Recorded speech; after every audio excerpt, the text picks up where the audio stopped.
Buongiorno a tutti e benvenuti a questi piccoli tutorial sulla tecnica dell'arco.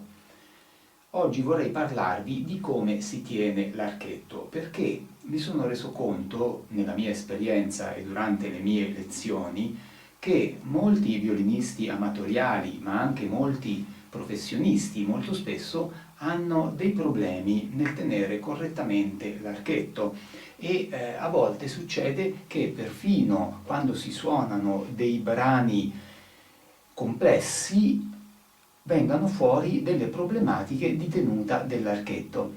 Cerchiamo quindi di fare un po' di chiarezza su come si tiene l'archetto partendo da una posizione standard. Poi, chiaramente, ognuno, in base alla conformazione della propria mano, cercherà di adattare e di personalizzare la tenuta dell'archetto. Ricordatevi sempre che tenere l'archetto del violino è inizialmente complesso, ma poi deve trasformarsi sempre di più in una cosa naturale. Soprattutto noi dovremmo avere una sensazione di piacere quando teniamo in mano l'archetto, sia quando lo impugniamo in questo modo, come impugneremmo qualsiasi tipo di utensile, qualsiasi tipo di attrezzo, ma anche quando lo prendiamo per suonare il violino, quindi con la tenuta dell'archetto quando si suona il violino. Ecco, cerchiamo di capire un attimo adesso come si tiene l'archetto partendo dai fondamentali. Posiamo il violino, che in questo momento non ci serve, e cominciamo con la mano destra facendo un cerchio fra il pollice e il medio. Se il medio della nostra mano è molto lungo, allora il cerchio, vedete, sarà di questo tipo, cioè la punta del pollice andrà a scorrere lungo il dito medio. Se invece il medio della nostra mano è piuttosto corto, allora la punta del pollice andrà sempre più vicino alla punta del medio stesso. Questo cerchio va messo qui esattamente nel punto, vedete, che c'è fra il nasetto e la pelle dell'archetto, e il cerchio va posizionato qui con la punta del pollice messa esattamente fra nasetto e pelle. Facciamo il cerchio e abbiamo la prima presa dell'archetto. Il secondo passo è quello di mettere il dito mignolo sopra la bacchetta e automaticamente, vedete, la bacchetta si dovrà inclinare in questo modo per poter tenere l'archetto. Poi metteremo il dito anulare appoggiato al nasetto e il polpastrello del dito anulare andrà circa a toccare nell'occhiello di madreperla che c'è, vedete, nel nasetto. Quindi in questo modo. Per ultimo mettiamo il dito indice. Se la nostra posizione è molto vicina alla posizione standard di tenuta dell'archetto,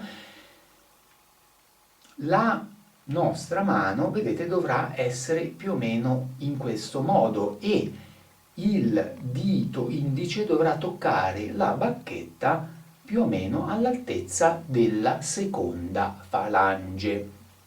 Questa posizione deve piano piano cominciare ad essere familiare per noi e in qualche modo noi dovremmo cercare di compiere tutti i movimenti dell'archetto in tutte le direzioni tenendo l'arco in questo modo. Questa posizione non dovrebbe essere rigida, ma noi dovremmo, come dicevo all'inizio, avere sempre una sensazione di piacevolezza mentre teniamo l'archetto. Noi dovremmo sempre essere a nostro agio, essere tranquilli, dovremmo in qualche modo poter dover provare una sensazione di benessere mentre teniamo l'archetto, perché poi quando andremo a suonare sarà molto importante che noi riusciamo a essere più tranquilli possibile per trasmettere tranquillità al suono e alla corda che andiamo a sollecitare.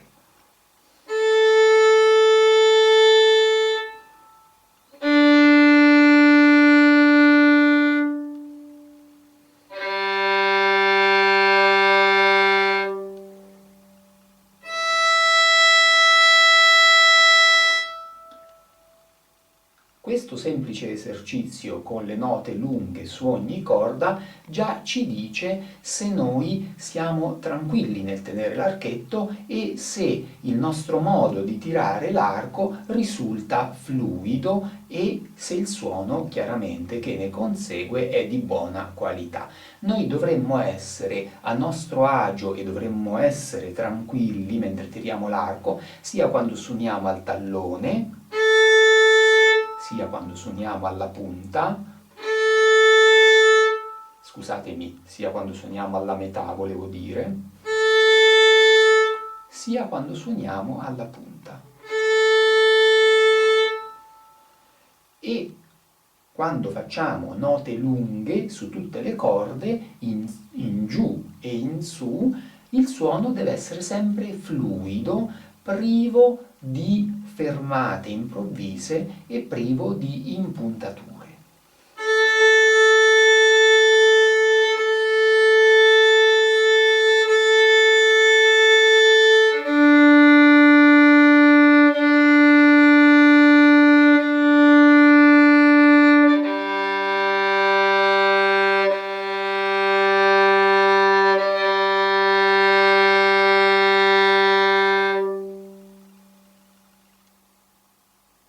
Bene, nel prossimo tutorial vedremo un attimo quali sono i 3 colpi d'arco fondamentali da cui derivano poi anche tutti gli altri colpi d'arco più complessi. Grazie!